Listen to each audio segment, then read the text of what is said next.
Now, University of Pretoria medical students are raising funds for medical supplies for a Kenyan village. They travelled 10,000 kilometres through 7 African countries. UP Vice-Chancellor Professor Tawana Kupe has commended the students. And to tell us more, we're joined in studio by the students. We're also joined by David Mahlangu Mberi Shokorsa and the Dean of Health Sciences at the University of Pretoria, that's Tian Fadejaker. Thank you so much, ladies and gentlemen, for your time. Thank you so much. Let's start with why the need, of course, for this particular project that you have adopted. David, I'm sure it's one that's close to your heart as well, but I'm sure you've seen a need first, hence you're part of it. Yes, definitely.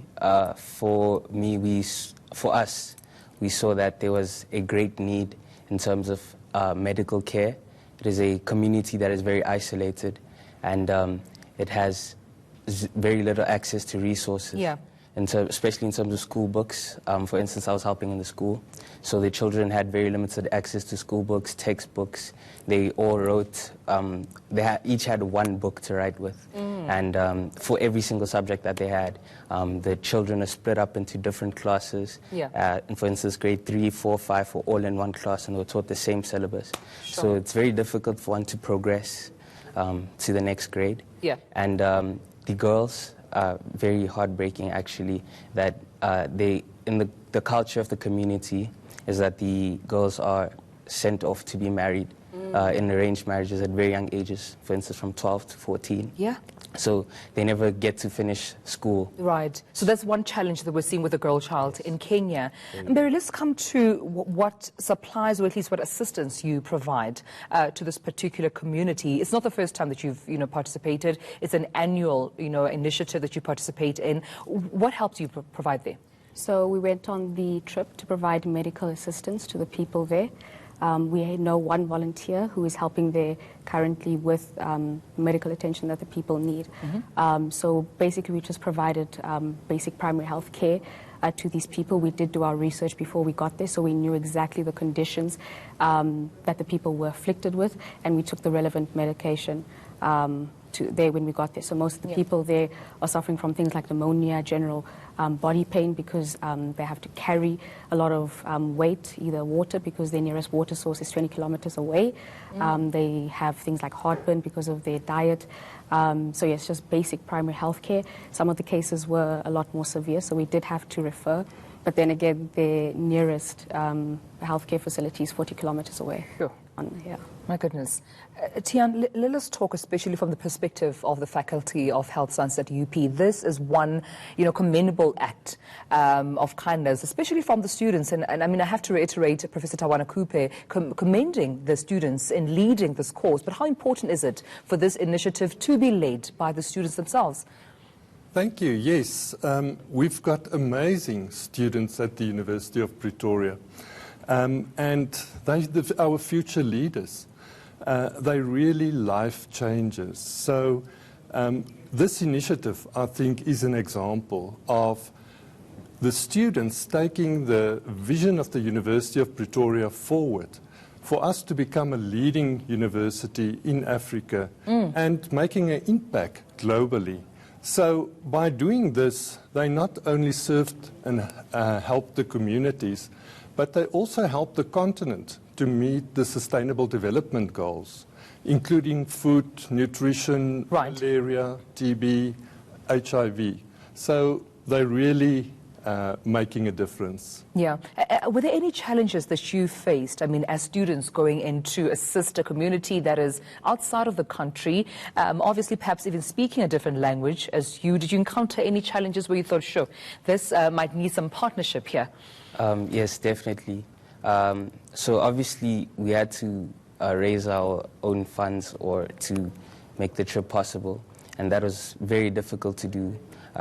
I think it's because people did not understand what we were going to do, why so far. But I think by understanding and broadening our horizons and understanding what's happening in Africa, outside of South Africa, we'd be able to help ourselves in the country. Very bad things could happen, let me say. Yeah, for my lack of choice. Yeah. Excuse my bad choice of words.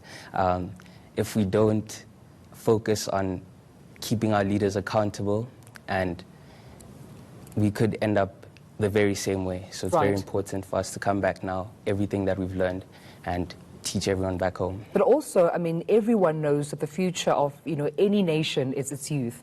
And when you take the first step, you're actually saying to your leaders, we're not going to wait for handouts. We're not going to wait, for manna from heaven, or even to wait for anyone to wake up and realize that we're in need of assistance. We're taking the initiative, and we're going to sneeze, and you have to catch the cold. But also, we need your help after we've taken that first step. So, Mberi, I mean, what collaborations or partnerships do you have in place right now to make sure that you continue with this project, if any? Currently, we're currently working through, we are from the Elim Full Gospel Church. Right. So we work through there. And any other partnerships, we have from the University of Pretoria. They're one of the people who helped us on this trip. They gave donations for the medicine that we took there. But otherwise, I think that's about it. Yeah. And let me come to you, Tian. I mean, especially from the university's point of view, how do you support the students? Well, the students run with us, and that's the amazing part of it. But we there, together with the private sector, to support them, to guide them, and for them to make a difference. The University of Pretoria has got amazing initiatives. Future Africa is one of them, to build leadership capacity to make a difference in Africa. And I think these students, my children, took up the challenge, and they've run with it with a smile, making a difference not only locally, because our students work in local communities as well, urban and rural settings, but also across the borders. We cannot look at many of these things within a box. We need to think big, and I'm happy to say that they really are life changers. Yeah, they're life changers, but when you said my children there, I heard them, a couple of them chuckle. Well, indeed, we're not kids anymore. We're adults now. But let's talk about some of the activities that you participate in. Now, when you're on the ground with the children, with the community members, are there any activities or any, systems or programs that you have in place? So we were lucky enough to receive a coding game from Professor Greiling from NMMU called Tanks. And this was a coding game that we taught the kids. And they caught on very quickly despite the obvious language barrier. It was amazing to see. It just showed the, I don't know how to say it, the eagerness to learn that they have despite the obvious lack of resources. It's very beautiful to see. And I suppose, what have you learned as well, embedded from that experience? Because sometimes I think we take it for granted that we, are enrolled in prestigious, institutions of higher learning. We have the opportunity, to study and be around great minds when there's so much need. In other parts of the continent where someone would give anything to be in a position that you're in. Yeah, it was really challenging to actually see the need there. When we saw the diseases that we saw, we saw how these diseases could easily be treated in the hospitals that we have here in South Africa. That was really heartbreaking for us to see. But yes, for us, I think the challenges that we experienced, that I personally experienced, it was very hard for me to see because of the culture that is there, to see the girls. When I was taking vitals, I saw some of the girls come in there that were 14 or 16 years old, already with children.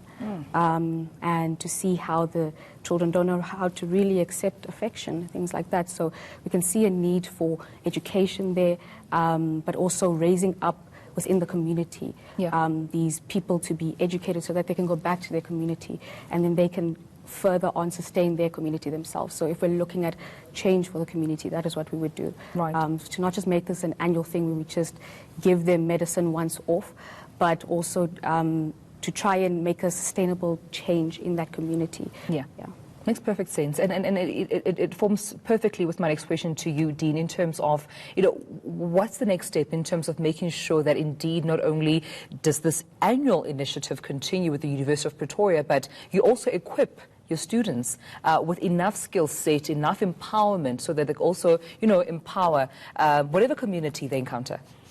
In South Africa, there's a strong focus, and I think increasingly, on primary health care. And I think that students experienced it, and they're passionate about it. They would like to make a difference. So I think once you're in that setting and you realize the need, there's no ways you're going to turn your back on that. And that's where the sustainability is going to come in. You know, we see it even our students, the Student Surgical Society, for instance. The students at the University of Pretoria are leading. They want to do it. And that's the amazing part about it. Yeah. Well, thank you so much, Dean. Thank you so much, Mberi. David, thank you as well for joining us. And I commend you all. Thank you for coming with your smiles today, honey. Thank you so much for coming on. Well, these are the students of the University of Pretoria doing amazing things, not only in the country, but in the continent of Africa. Please do support them. Make sure you partner up with the students of Pretoria in making sure that, of course, they have an impactful change that they impart to the communities in Kenya.